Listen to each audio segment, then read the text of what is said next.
gonna take a belt. I'm using a yoga strap. If you have a yoga strap, use that. And then with it, I'm gonna have 2 dumbbells, 1 in each hand. You wanna make sure you check your home exercise program so that you know the correct amount of weight that you should be using for your exercise.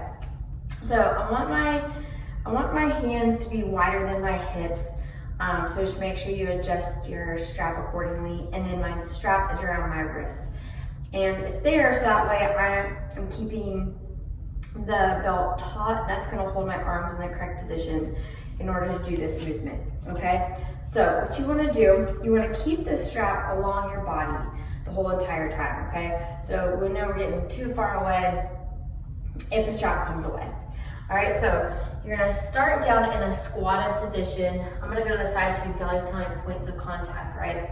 So the strap is against my legs.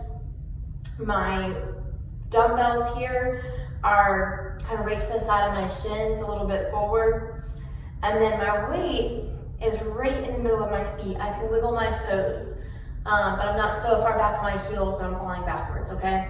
Then the other thing to notice is that my back is flat. So I'm sitting my hips back like I'm going into a chair, not rounding my back out. That will be round. That's not good for your back. Here, I feel some tension in my quads. You can do that by just making sure you keep your chest upright, okay? If you pull your shoulders back too much, that's gonna be arching your back too much. But if you just think lifting the chest, the hips will come down a little bit and you'll be in the right position, okay? So, whole time keeping the band nice and taut. I'm gonna get in my position here, and then all I'm gonna do is I'm gonna push down through the floor, and I'm gonna come up on my toes. All right, keeping the strap still against my body. And when you come up to the top and up on your toes, and that's gonna be kind of pressed up against your hips. All right, so here, push the ground away, keeping my back flat, up on the toes. All right, just below the knee, pushing down through my feet, coming up to the top, and then extending to the hips, okay? So when you get up to the top, not only are you coming up on your toes, but I also wanna make sure you're squeezing your glutes. I'm gonna put that down for a second.